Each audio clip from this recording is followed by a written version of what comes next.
Bulabinaka, my name is Litia and I'm from the beautiful island of Laos and I love listening to Today FM. Today FM rocks. My name is Casey, I'm from Tabua. We love Today FM in Tabua. Today FM rocks. My name is Selina, I'm from Tavenga Vengamba. I love listening to Today FM. Today FM rocks. Pula, my name is Carlo. I love listening to the music in Today FM, in Malak Island. Today FM rock. Today's hit music on Today FM. In the news tonight, census tablet went missing last night. Strike the balance for trade, says PM. And schools in Netasiri revamped with furniture. From the studios of FBC Suba, Amrita Sagar. A tablet used for this year's census went missing in the Western Division last night. The senior statistician, Bureau of Statistics, confirmed this, saying that all the information that was in the tablet are secured. Anna Ravulo tells us more. The tablet which went missing last night was fortunately found by police. A tablet for one of the enumerators went missing last night. We were fortunate because we had retrieved it, and also fortunate for us, none of the information that was on the tablet went missing. As with any big exercise, there are bound to be things like this that will happen. Soderberg reiterated that the public should not be discouraged by this. All information gathered during the past few days are kept confidential. It's in our server, so the public should not be worried that any information is out there. All information that comes into the tablet gets synced straight away, and once it gets synced, it's removed from the tablet completely. So yes, everything is safe with us, and we're encouraging the public to continue to be cooperative to our enumerators. Meanwhile, actions have been taken against a particular enumerator. I actually called the enumerator to the office. I want to talk to her, and when she came, then I spoke to her, I counseled her, and I actually gave her one warning letter, and now she is back in the field. Census is expected to be completed in 2 weeks' time. Anna Ravulo, FBC News. Prime Minister and incoming COP23 President Varenga Bainimarama stressed the importance of a level playing field for developing countries. Bainimarama told world leaders they need to address the imbalances, discrimination and inequities of the current global trading system. Rachel Nath has more. It was at the G77 and China Ministerial Meeting Interactive Dialogue in New York that Prime Minister Voreqe Bainimarama raised these concerns. Striking the right balance, we will allow developing countries to compete more equitably in global trade. And that is all we ask for. Finally, Fiji recognizes the important contribution that private investment must make to sustainable development, particularly in infrastructure. Bainimarama also highlighted bilateral development is crucial if this gap ought to be bridged. The Prime Minister also vowed his support to combat global illicit financial flows, tax avoidance and evasion, transfer pricing and money laundering. We fully support the elimination of safe havens that create incentives for the transfer abroad of stolen assets, criminal gains and illicit funds of all kinds. Funds that are legitimately owed to governments in taxes or that could be used for development are being diverted offshore at the expense of our people, and it must stop. We must continue to increase and intensify international tax cooperation and combating illicit financial flows in order to mobilize domestic resources for inclusive and sustainable development. The Minister also reminded the northern developed states to fulfill their duties and obligations. Especially North-South cooperation remains a fundamental catalyst to sustainable economic growth. Developed countries must therefore urgently fulfill their unmet official development assistance, the ODA commitments. The G77 plus China, that is the largest voting bloc at the United Nations, has reaffirmed its support to Fiji's presidency for the COP23. Prime Minister Voreqe Bainimarama will be meeting with the United Nations Secretary General tomorrow. Rachel Nath, FBC News. Prime Minister and incoming COP23 President Voreqe Bainimarama seeks Russia's support for the ongoing UN negotiations on climate change. Bainimarama believes Russia's position could boost growing support for the implementation of the Paris Agreement. In a meeting yesterday, Bainimarama told Russian Foreign Minister Sergei Lavrov that Russia has an opportunity to set an example for other carbon-producing nations. The Prime Minister adds that he understands the challenge for carbon-producing countries and Russia was not alone. However, he stressed the stakes are great and the global community needs Russia's leadership to combat climate change. Joining Pacific leaders, the Prime Minister linked the declining health of the oceans and the effects of climate change in the region. A 25-year-old labourer of Kinoya drowned near the Vatukarasa beach in Singatoka yesterday. Police spokesperson Ananai Soro says the 25-year-old was swept away by strong currents to open sea. He was with his manager and 3 others when the incident occurred. The 4 tried to save the men but were unsuccessful. The investigation continues. 3 schools in Naitasiri affected by Tropical Cyclone Winston last year now have new school furniture, sport equipments and other much-needed items. The donations came from the Valley Fort Rugby Club of the Hong Kong International School in association with Swire Shipping. The grateful recipients were Naitavuni Catholic School, Waindina Secondary School and Nambuka Luka District School. Melita Vanga reports. Located in the interior of Naitasiri on the border with Namosi, Naitavuni Catholic School has been rebuilt after TC Winston and needed furniture. We count ourselves so lucky this afternoon for receiving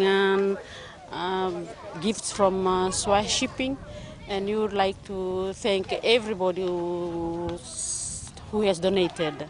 Meanwhile, a 15-minute ride from Naitavuni's Waindina Secondary School, where they received furniture and also sports uniforms. We are trying to get our school playground improved, whereby this sport equipment could be better utilized. Swire Shipping Fiji worked with the Ministry of Education in identifying the schools still in need following the devastating storm a year and a half ago. We seek the approval from the ministry and we had gained the approval, and you see what we've done today. We've giving out of the furniture and also the sporting equipment to the schools. 10,000 Fijian dollars per school. And of course it's from a Swire perspective, we don't see it as a cost, it's a donation. The third recipient was Nambuka Luka District School, which received furniture to be used in the newly built computer lab. We've been trying to get some computer tables, some chairs, and we're so glad this afternoon that we have to buy the computer table and chairs. The lives of these children will be made much more easier following the donation by Swire Shipping. Here in Nambuka Luka District School, I'm Melita Banga. Still to come, 15 people found guilty in alleged sedition case. And COP23 competition for students held at every division. Stay with us.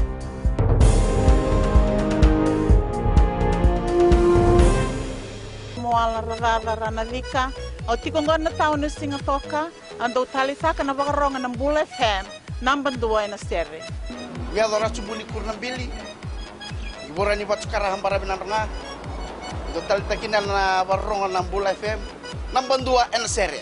Bula! Bula FM, number 2 en seri.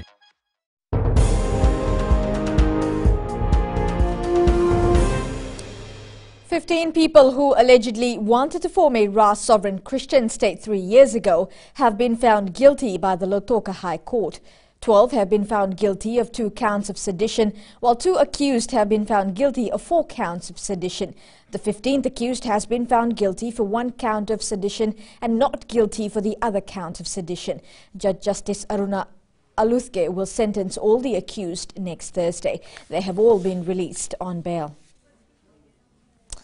Fiji's elderly population is growing by 3,000 per year. At the launch of the Senior Citizens Week yesterday, Social Welfare Minister Merseni Vuniwanga said that people should recognize the need to have more structured approach to the welfare and care of older persons. Seni Animboila reports.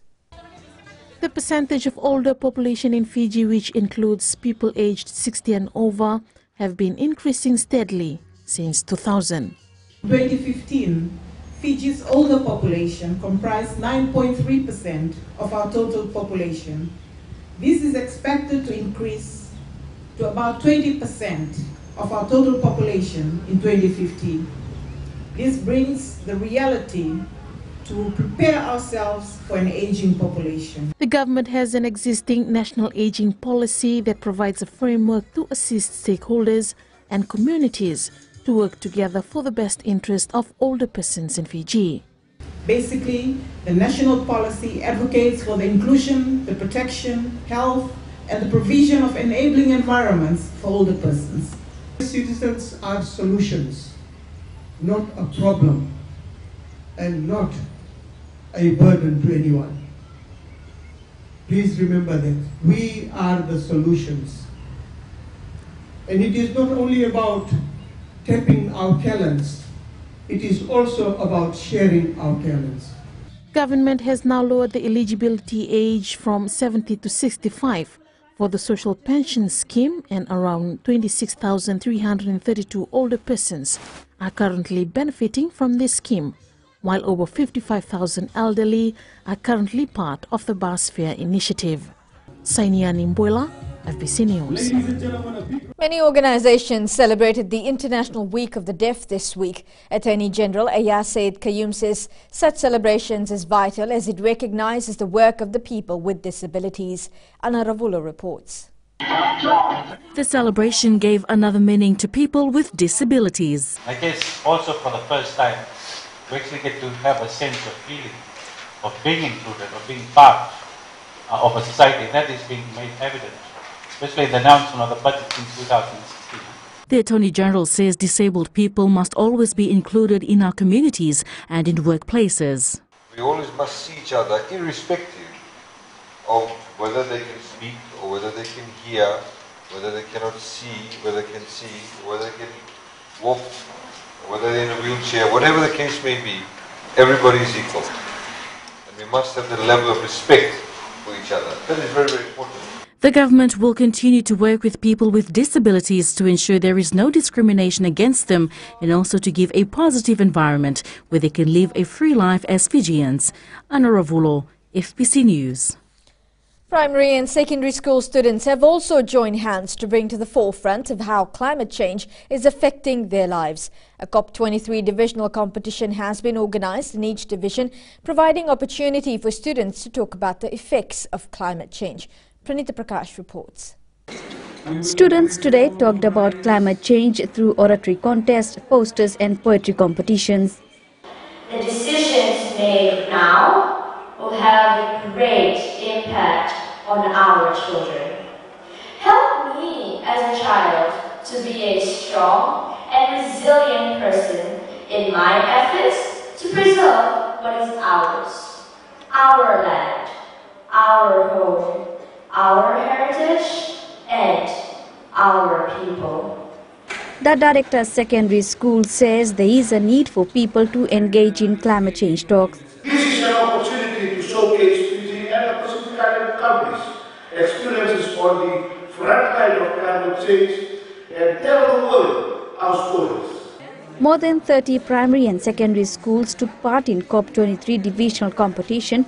A similar competition was also held in other centres. Pranita Prakash, FBC News. It's important for the entire nation to collectively fight against climate change.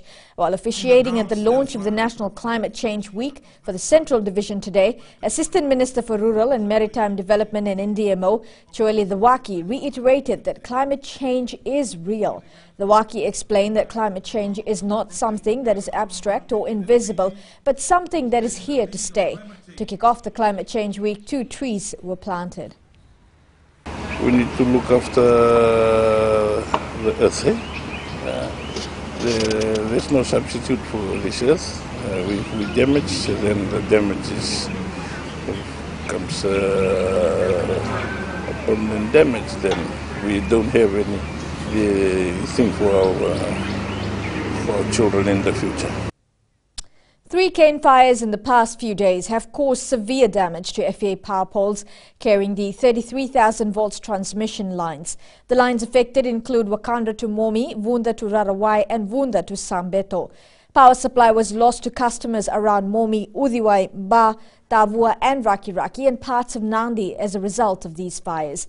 Acting Chief Executive Bobby Naimawi is requesting for the assistance and cooperation of all their customers who live along the sugarcane belt areas to take precautionary measures when lighting up fires. Ahead in sports, Fijian Drua. And Super Volleyball starts season, this and more coming up.